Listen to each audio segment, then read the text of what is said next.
everyone, welcome back to my channel. It's your girl Mercy Art. So I'm sure you're wondering where we're going to. So basically, first of all, we are in Sweden, that's Stockholm. We're trying to find our way to ABBA, the museum. So if you're in Sweden, I think you will know ABBA is one of the most famous band that was existing in the early 90s, and basically they kind of formulated the museum. I don't know the history behind it. It's my first time there, so we are just trying to find our way to the ABBA museum.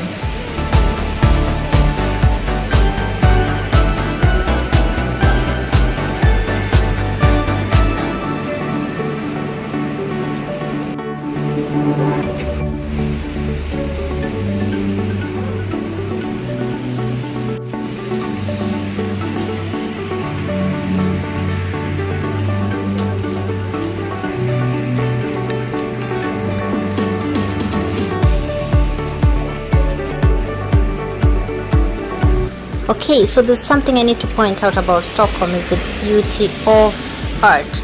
You can see right here, it's just a random sculpture we came across. Not a sculpture per se, but a statue. I think for those people who take visual arts will know the difference. But then we tried to use this time to walk around, check around different places before we proceed to the ABBA museum, because one thing about the museum is that you can actually use a boat going there. So we went there, checked the timings. We had at least 30 minutes or so. So we decided, okay, why not walk around, especially the areas around the opera house. So we just tried to use the 30 minutes walking around, checking out the different places that we've never been to before it's time to get the boat. So right here we're trying to see if we are going to be able to see some of the exhibitions taking place in the National Museum, but then unfortunately most of the places were closed. So the much that we could do was just to, move around and admire the beauty of what Stockholm has in store for us. Okay, so right here we are right beside the Kungsträdgården, that's the King's Garden. And the beauty about this place is that you're able to see the palace, you're able to see the parliament. Let me say it's one of the historical points of view in Stockholm. And the good thing is, the moment the boat is about to dock, we shall be able to see it. So it was kind of playing it safe, because we didn't really want to go far away from where the boat is, because we only had 30 minutes. And in most cases when you start moving around, you find that sometimes you never know when time is flying. So at least we were really safe being around here, so that once we see the boat, we just cross the road and we hop onto the boat. So that was one of the things which made us try to just move around the areas around where the boat is supposed to dock. And I think it was beautiful, because in most cases you will see the lightings, the Christmas decoration, because it was just 2 days to Christmas Day.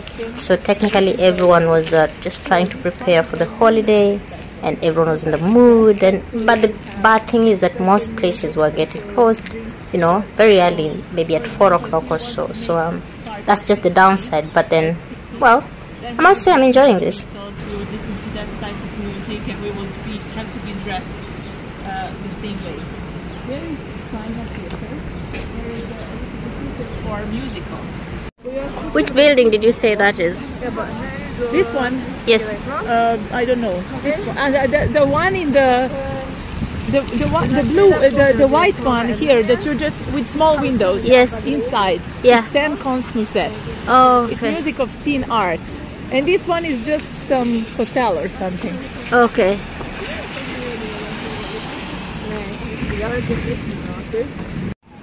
Oh, one more thing I mentioned about Kungsträdgården. You have to know is that Kungsträdgården is a park in central Stockholm, in Sweden. It's colloquially known as Kungsen, and the park's central location and its outdoor cafes make it one of the most popular hangouts and meeting places in Stockholm.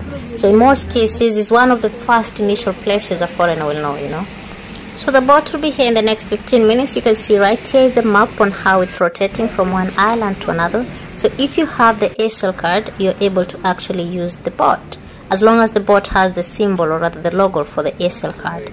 Otherwise, we have other different boats that you're not able to use the ASL card with. So for those who don't know, the ASL card is basically the card that you use for the transport, the public transport system, whether you want to use the boats, you want to use the buses, the train, the pendeltåg, whichever.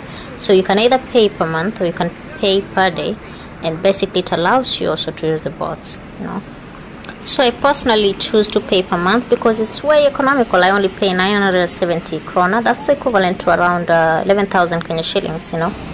We are here. Here? And Okay. we're just going here. Almana Grand. Yeah. So it goes all the way and comes back. It would be once nice to see every Of the islands, yeah. So we're just waiting for the boat. It's coming in the next 5 minutes.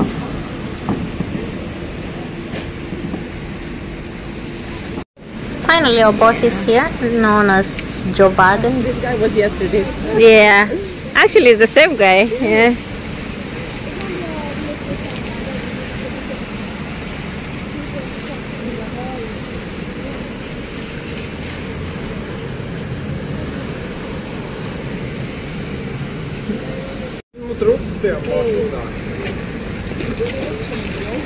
Yeah. So how many are you today? It's 6 plus 2. 6 plus 2. Okay, time to get in. Actually, this is the first time I'm using a boat ever since I came to Sweden.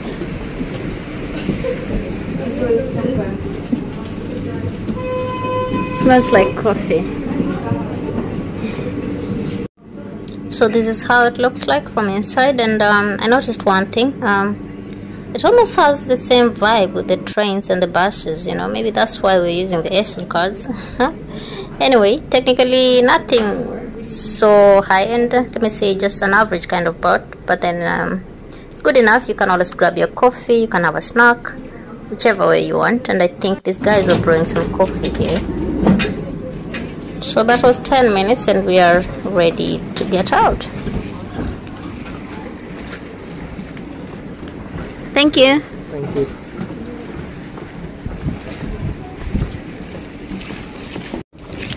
That was 5 minutes. Technically it took 10 minutes, you know. Okay, so from where the boat docked and the Arbor Museum is around 3 minutes or so. Just 3 minutes of walking and you'll get yourself to the Arbor Museum.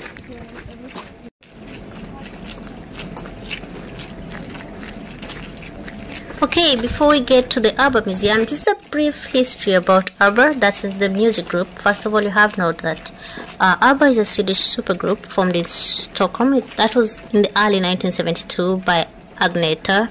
We had John, we had Benny and Annie Fried, and the group's name is an acronym of their first letters of their first names.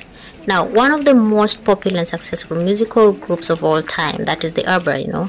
It became one of the best-selling music acts in the history of popular music, topping the charts worldwide. And that was around between 1974, 1982, all the way to 2002. But then right now, the museum per se is really capturing the background history about their lives, how they started, how they performed, the storyline behind each kind of song they performed. More or less too much of that. So if you really don't know much about the Arbor, chances are you may know some of the songs which were sung by Arbor. Yeah, something else is that in 1974, Arbor was Sweden's first win of the Eurovision Song Contest with the song Waterloo. I don't know if you know that, but then you can Google that up. Which in 2005 was chosen as the best song in the competition's history as part of the 50th anniversary celebration of the contest. I think that's something really magnificent, you know. Also, you have to know that it's not a free museum. You have to buy your tickets. You can either buy it online or you can actually buy it right at the counter. So depending with the season. So basically, they really didn't want us to film. But then just a quick glimpse. First of all, when you walk in, you kind of get the history behind how they started, how they get to become a band, you know. All the way to some of the remarkable costumes that were made, the kind of songs which made them popular. Let me say it's a household name, not only in Sweden, but then I just realized that back in Africa, I remember people used to sing along to their songs so much. It's just that I think most of us didn't really know so much about their history. And one good thing about the Arbor Museum is that they give you an audio. So each time you're walking around each section, you're able to listen to everything about their history and everything that was going on around their time, you know. And the beauty about it is that you kind of get to hear that from their voices, you know. It's not just any curator talking about it. It's basically them speaking about that, you know.